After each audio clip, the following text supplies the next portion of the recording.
Assalamualaikum warahmatullahi wabarakatuh. Alhamdulillah wassalatu wassalamu ala rasulillah wa ala alihi wa sahbihi wa mawalah.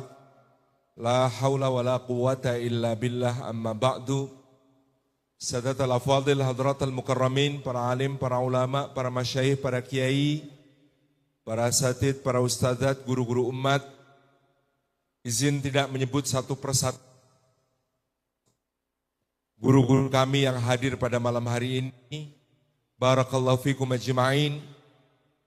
Umat Islam wilayah Solo Raya yang ditamai oleh Forum Ulama Umat Islam dan DSKS, Bumi Syam, Baitul Maqdis, tentu pernah mengalami saat-saat yang pahit sebagaimana yang kita rasakan hari ini. Di Bumi Syam itu Yahya alaihi salam dipenggal kepalanya untuk diserahkan kepada seorang wanita pezina. Di Bumi Syam itu Zakaria alaihi salam digergaji. Di Bumi Syam itu Rasulullah yang lahir dari Sayyidah Maryam al-Batul, Nabi yang mulia Isa alaihi salam, bahkan mereka klaim telah mereka bunuh, tetapi Allah memuliakan dan mengangkatnya ke sisinya. Bumi Syam pernah menyaksikan kepahitan-kepahitan itu, dan ketidakpedulian para pemimpin hari ini juga pernah diperlihatkan ketika banjir darah menggenang di Baitul Maqdis sampai selutut. Pada waktu pasukan Godfrey de Bouillon tahun 1099 Masehi membantai seluruh penduduknya, Muslim, Kristen Ortodoks, Yahudi tanpa terkecuali.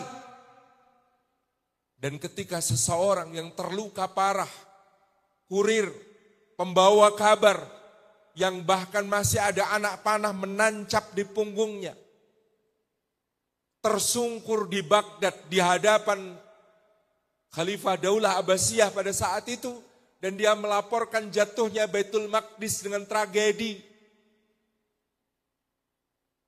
Gugurnya puluhan ribu umat Islam.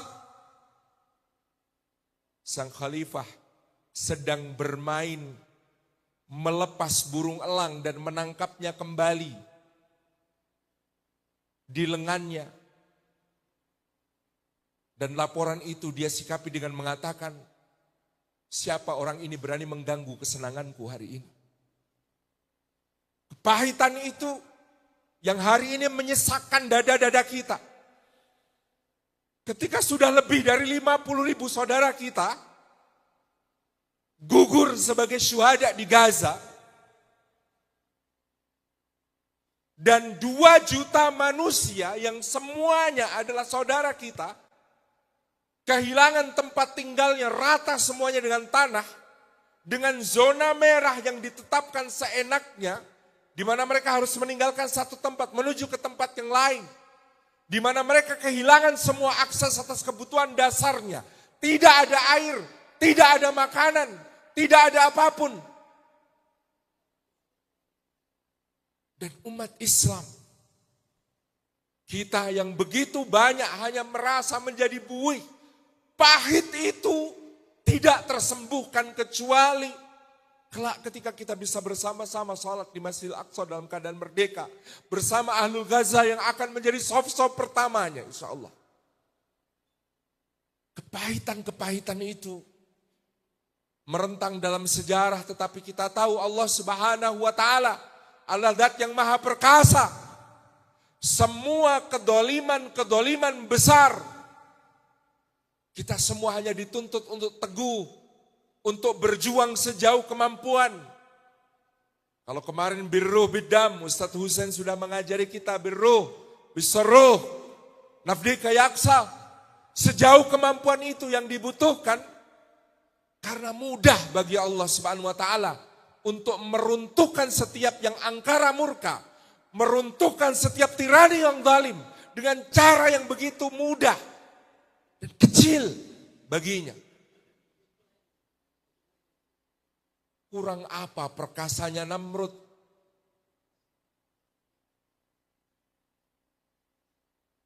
Yang menjadi kewajiban Ibrahim alaihissalam adalah berhujjah di hadapannya, bersuara, menyampaikan kebenaran tanpa takut meskipun di depannya sang raja ini membunuh seseorang, membiarkan hidup yang lain dan mengatakan ana uhyi wa umit.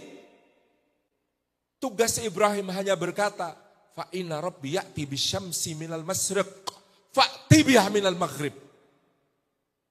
Kesombongan besar ini diakhiri oleh Allah dengan nyamuk serendah itu. Tetapi pertanyaannya, siapa yang bersama Ibrahim di hari ketika dia harus mendebat kesombongan? Yang harus dilakukan oleh Musa alaihissalam, teguh, istiqomah, berdakwah tanpa henti, menyuarakan kebenaran. Bahkan juga dengan qaulan layyinan, ucapan-ucapan yang lembut. Karena angkara murka yang telah membunuh bayi-bayi lelaki, membiarkan hidup dan hina kaum perempuan, Allah Subhanahu wa Ta'ala hanya hendak mengakhirinya dengan sesuatu yang dia bilang, sungai Nil mengalir di bawah kakiku, air dalam kekuasaanku, tapi air pula yang mengakhiri Fir'aun. Gegap gempita Abu Sufyan beserta pasukan Ahzab mengepung Madinah, memutus semua aksesnya, bersorak-sorak,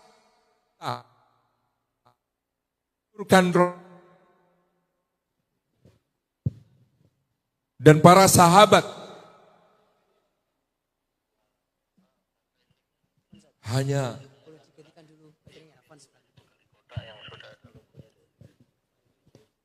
Allah hendak mengakhiri keangkara murkaan dan kesombongan itu dengan angin. Hanya dengan angin. Mudah bagi Allah Subhanahu wa Ta'ala. Karena dia adalah zat yang maha perkasa. Tetapi dia juga zat yang maha bijaksana untuk melihat di mana kita pada saat itu. Di mana keberpihakan kita. Sejauh apa kontribusi kita.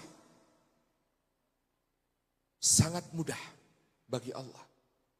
Karena bahkan yang kita lihat hari ini ketika genosida ini, pembantaian ini berada di titik paling brutal sepanjang sejarahnya. Sebenarnya kita sedang menyaksikan anak tiri manja kolonialisme dan imperialisme yang bernama Zionisme ini sedang dalam keadaan sekarat.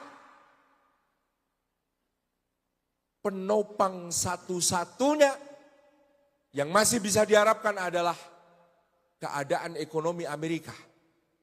Yang kita juga tahu sedang berada dalam guncangan. Karena itulah dia berlomba-lomba dengan waktu untuk secepat mungkin mengosongkan Gaza, secepat mungkin membersihkan Gaza, secepat mungkin mengambil alih Gaza.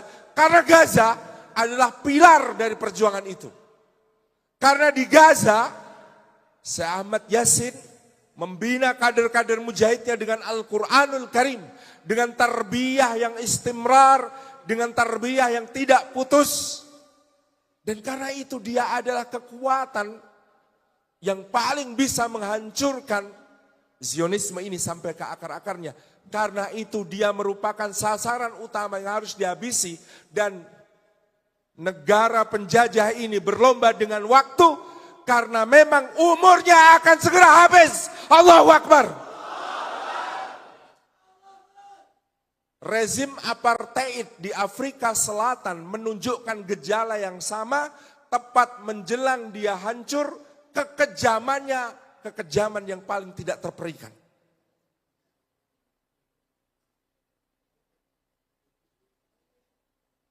Kerajaan Belgia menjelang hancur adalah kerajaan Belgia yang membunuh jutaan orang di Kongo. Semua rezim yang menjelang hancur, dia berada di titik yang paling kejam dan paling ganas dan paling sadis. Maka ittaqu farasatal mu'min fa innahu yara binurillah. Ketika Syekh Ahmad Yasin dan para ulama mengatakan umur dari daulah Zionis ini tidak akan lebih dari 80 tahun, kita tahu waktu itu semakin dekat insyaallah.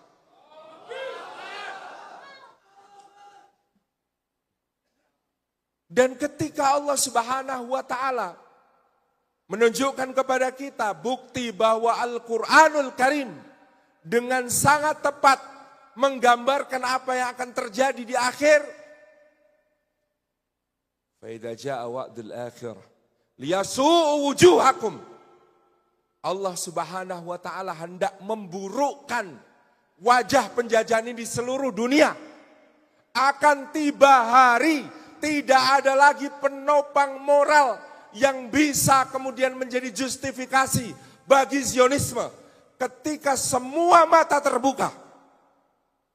15 tahun yang lalu, mereka bisa memanipulasi semua media.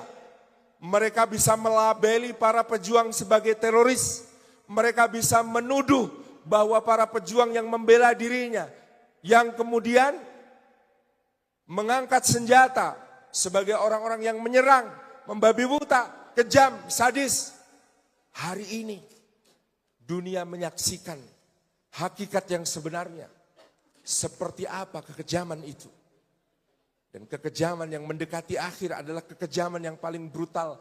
Maka tugas kita hari ini, seperti kata Ustaz Husain Gaza, berkumpulnya kita seperti ini. Seperti saudara-saudara kita di Bangladesh, seperti saudara-saudara kita di Maroko, bahkan saudara-saudara kita di Perancis, di Inggris, di Amerika, berhimpun semuanya, memberikan dukungan adalah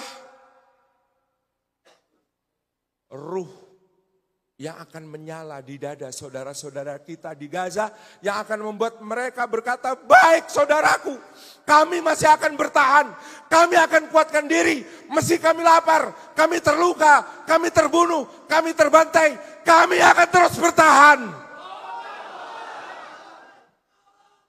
Gambar-gambar kita, wajah-wajah kita, pembelaan kita inilah yang akan memberi tenaga kepada mereka, melebihi tenaga yang dihasilkan oleh jutaan potong roti, melebihi tenaga yang dihasilkan oleh ribuan kilo daging, melebihi tenaga yang dihasilkan oleh ratusan liter air. Tenaga untuk berjuang dari ruh yang hidup karena mereka merasa tidak sendiri. Karena ada saudara-saudara mereka yang jauh di mata tetapi sangat dekat di hati. Itulah saudara-saudara mereka di Indonesia. Allahu Akbar. Dan kehadiran kita hari ini, mudah-mudahan oleh Allah Subhanahu wa taala, meskipun kita tidak punya daya, meskipun kita tidak mampu untuk kemudian menjadikan tubuh-tubuh kita tameng bagi mereka, meskipun kita tidak punya daya untuk sampai kepada mereka dan kemudian menyuapkan makanan-makanan terbaik untuk mereka. Meskipun kita tidak bisa sampai kepada mereka untuk meminumkan air-air yang sejuk untuk mereka. Meskipun kita tidak bisa bergabung bersama mereka dalam halakoh-halakoh Qur'annya. Meskipun kita tidak bisa bergabung dengan mereka dalam salat-salat jamaahnya untuk saat ini. Tapi barisan ini adalah kekuatan bagi mereka. Karena sekarang harbul wujud, perangnya perang eksistensi. Selama Gaza masih bisa bertahan, maka insya Allah hanya soal waktu. Kejahatan ini akan tumbang, akan hancur. Karena siapa yang mengira bahwa kejahatan ini akan menang, dia telah berpuruk sangka kepada Allah Rabbul Alamin. Siapa yang mengira kejahatan ini akan menang, dia telah berburuk sangka kepada Rabbul Alamin. Allahu Akbar. hari ini dengan segala seruan kita, bangkitkan iman kita untuk memahami bahwa persoalan Masjidil Aqsa, persoalan Baitul Maqdis, persoalan ini bukan persoalan bangsa Palestina, tetapi qadaya asasiyahnya umat Islam sedunia. Kenalkan kepada anak-anak kita tentang Baitul Maqdis. Ceritakan kepada anak-anak kita para nabi dan rasul yang kemudian telah Allah berikan keutamaan dalam mukjizat-mukjizat mereka di sekitar Baitul Maqdis. Kenalkan tanah yang penuh keberkahan ini. Jangan hanya membuat mereka rindu kepada Ka'bah Baitullah ataupun kepada Raudhah Syarifah di dekat makam Rasulullah. Buat mereka rindu untuk juga salat bersama di Masjidil Aqsa, tempat salatnya 124.000 nabi diimami Imamul Mursalin Muhammad SAW di Masjidil Aqsa tercinta. Buat mereka setiap hari diajak tadabbur suratul Isra. Setiap hari diajak untuk mengarahkan pandangannya kepada saudara-saudaranya di Gaza yang bertahan demi kita semuanya, yang menjaga kehormatan umat Islam demi kita semuanya. Mereka bertahan adalah sebuah kemenangan. Bayangkan hampir 2 tahun mereka bertahan atas gempuran ini tanpa henti. Kita tahu di zaman modern perang bisa hanya berlangsung beberapa hari karena penggunaan teknologi. Tetapi selama warga Gaza punya iman dan Al-Quran, seperti yang kami lihat ketika berkunjung ke sana, saya yakin mereka mampu bertahan dan terus bertahan. Dan tugas kita untuk menguatkan dengan doa-doa kita, dengan sakofah kita, dengan mengilmui, dengan mengirimkan hadiah-hadiah terbaik yang kita bisa untuk mereka. Dan hari ini kita harus mulai bergerak untuk menyampaikan kepada pemerintah kita bahwa cara membantu Gaza bukan membawa keluar penduduknya yang dengan itu akan memuluskan rencana pengosongan dan pembersihannya. Tapi cara membela Gaza adalah dengan memaksa negara ini menghentikan genosida. Paksa mereka menghentikan genosida dengan doa-doa kita. Paksa mereka menghentikan genosida dengan boikot kita terhadap perusahaan-perusahaan yang masih memberikan dukungan kepada genosida. Paksa mereka melakukan penghentian genosida dengan mari kita bicara. Coba bayangkan setiap orang yang hadir di sini kirim 1 surat kepada Menteri Luar Negeri. Ada berapa ribu surat di mejanya. Yang hadir di sini semuanya posting bersama-sama untuk menyuarakan hal yang sama, menuntut. Berapa risalah yang akan sampai dan semakin banyak saudara-saudara kita yang menyadari persoalan. Dan ini PR besar kita. Antum semua dibandingkan seluruh penduduk Solo Raya, banyak atau sedikit? Antum yang hadir hari ini dibandingkan seluruh penduduk Solo Raya, banyak atau sedikit? Masih sedikit. Kita perlu bahwa seluruh yang hadir, bahkan semua yang tidak hadir, memahami dengan cara yang sama persoalan Baitul Maqdis, persoalan Masjidil Aqsa. Maka tadi buku yang ditawarkan oleh Ustaz Faiz Baraja wajib dimiliki oleh semua orang yang hadir di sini untuk bisa menjelaskan sebaik-baiknya kepada tetangganya, kepada saudaranya, kepada teman-temannya sholat berjamaah di masjid, kepada teman-teman pengajiannya, bahkan kawan-kawannya di pasar, kawan-kawannya di kantor, kawan-kawannya di rumah, kawan-kawannya di lingkungan, satu RT, teman siskamling, teman ronda, semua harus tahu tentang persoalan asasi umat Islam. Karena Baitul Maqdis adalah timbangan umat Islam. Ketika dia merdeka dan mulia, umat merdeka dan mulia. Ketika dia hina dan terjajah, umat sebenarnya juga sedang terhina dan terjajah. Ini asasi, pemahaman asasi yang harus ada di dalam dada semua Islam. Orang antri berhaji 45 tahun. Tapi dari yang antri sampai 30-45 tahun itu, berapa yang memahami bahwa ziarah itu bukan ke Masjidil Haram dan Masjid Nabawi saja, tetapi juga ke Masjidil Aqsa. Orang mengagumi megahnya bangunan Masjidil Haram, penuhnya saat Lailatul Qadar, penuhnya di tanggal 27 Ramadan. Orang mengagumi payung-payung di Masjid Nabawi yang terbuka dan tertutup.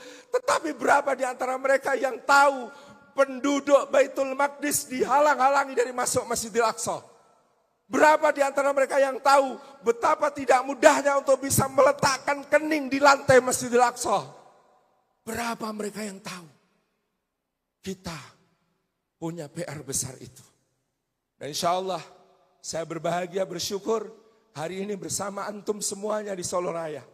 Kita semuanya memberikan pada Allah hati kita, diri kita, bagian dari pembebasan Masjidil Aqsa itu. Maka mari hari ini menjadi muntalak kita bersama untuk membawa kesadaran tentang persoalan Masjidil Aqsa, untuk memburukkan wajah-wajah penjajah, untuk membuat nyata hakikat yang sebenarnya tentang seperti apa kejinya, jahatnya, menjijikkannya penjajahan dan genosida, supaya semakin dekat janji Allah. Karena seba'da liyasu'u wujuhakum, Allah mengatakan waliyadkhulul masjidah kama dakhaluhu awwala marrah, supaya kalian semua memasuki Masjidil Aqsa ini seperti generasi pertama memasukinya dengan penuh keagungan, kemuliaan, ketawaduan, kerendahan hati, kemuliaan akhlak insyaallah. Waktunya sudah dekat. Pertanyaannya, di mana kita? Waktunya sudah dekat. Pertanyaannya, sedang apa kita saat ini? Maka menggema pesan Abu Ubaidah, jaga wudhu kita semua. Karena kita akan segera sholat di Masjidil Aqsa dalam keadaan merdeka. Sebentar lagi insya Allah. Allahu Akbar. Assalamualaikum warahmatullahi wabarakatuh.